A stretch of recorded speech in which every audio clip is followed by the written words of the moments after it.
خیلی ها فکر میکنند که کار زیاد، مصروفیت زیاد، خستگی خیلی زیاد یعنی موفقیت مالی بیشتر، یعنی پول زیادتر.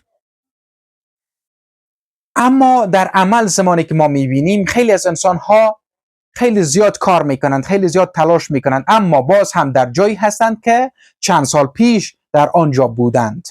به نظر شما چرا چنین هست؟ چون خیلی از انسان ها فرق در بین کار و کسب کار را تا هنوز ندانستند. چون خیلی از انسان ها تا هنوز نمیدانند که کار چی است و کسب و کار چی است. کار یعنی فروش زمان، کار یعنی فروش وقت. ما 1 ساعت وقت خود را، 1 ساعت زمان خود را به این عدد پول به فروش میرسانیم، یا 1 روز زمان خود را به این عدد پول، به این مقدار پول به فروش میرسانیم. اگر روز ما تمام شد، پس درآمد ما، پول ما هم تمام شد، دیگر درآمدی نداریم. اما کسب و کار یعنی این که شما سیستمی ساختید که حتی اگر در سر کارتان نباشید باز هم شما درآمد دارید، باز هم به شما پول می آید. بگذارید که به شما 2 نفر دکاندار را مثال بزنم. یکی از این دکاندارها مال را به شکل عمده تهیه می کند و به شکل پرچون به فروش می رساند. خودش تمامی امور مربوط به این دکانداری را اجرا می کند. از دخل و خرج و تمامی حساب و کتابش را خودش اجرا می کند. فرض کنید که 1 روز این آقا مریض می شود. زمانی که این آقا مریض شد دیگر کار کردن نمیتواند، دیگر نمیتواند دکانش را، مغازه‌اش را باز بکند، بنابراین درآمدش فوراً قطع می شود، چون کار نمی کند. این رو میگویند کار، این رو میگویند که درآمد فعال، یعنی شما اگر سر کارتون نروید دیگر درآمدی ندارید.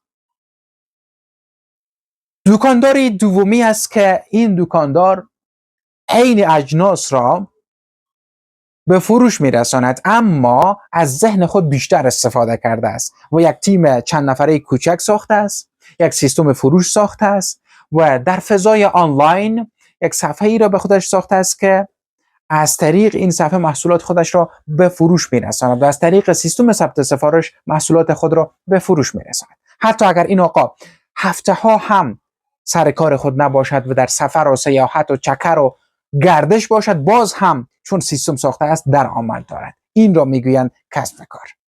حالا اکثریت انسان ها کارهایی هست که اونا میتونن این کارها را به سایرین تفویض بکنند، ولی چون فکر میکنند که اگر من خودم سر کارم باشم، اگر من خودم امور را کلا خودم مدیریت بکنم، بنابراین کنترل بیشتری خواهم داشت، بنابراین پول بیشتر را در جیب خواهم زد. این انسان ها سخت در اشتباه هستند، چون این انسان ها شغلی به خودشان ساختند که هیچگاه مرخصی ندارند، هیچگاه بازنشستگی ندارند و هیچگاه وقت زمانی کافی برای اموری که دوست دارن اجرا بکنن برای آن امور ندارند. اینها من 3 راهکار برای انسان هایی که میخواهند امورشان را تفویض بکنند، امورشان را به دیگران محول بکنند پیشنهاد میکنم. اول این که خیلی فکر نکنید که بهتر از شما کسی نیست که اموری که شما انجام میدید از شما بهتر انجام بدهد.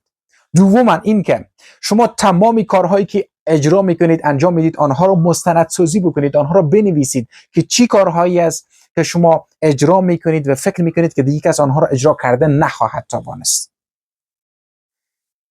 و بعد از آن به فرد دیگری این امور و این قدم ها را و این روش ها را آموزش بدهید، حتی اگر وقت بگیرد، حتی اگر زمان بگیرد، ارزشش را دارد. چرا؟ چون شما میخواید 1 سیستم بسازید که حتی خودتان هم اگر سر کار نباشید باز هم درآمد بکنید. و سوما هفته 1 ساعت صرفا روی رشد کسب و کارتان تفکر کنید و بیاندیشید، نه صرفا روی کارهای روزمره ایتان.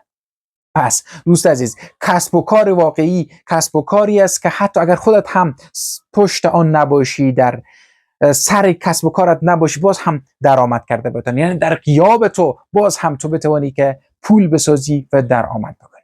اگر شما هم فکر میکنید که 1 روز پشت کسب و کارتان نباشید باز هم کار بدون شما نمیچرخد، پس به فکر ایجاد کسب و کار خودتان باشید. دوست من، این ویدیو رو با کسانی به اشتراک بگذارید که دوست دارید آنها هم کسب و کار واقعی خودشان را شکل بدهند. اگر میخواهید که از این قبیل معلومات کسب و کار بیشتر بدانید، پس من را دنبال کنید. مخلص شما، محمد آصف کامگار.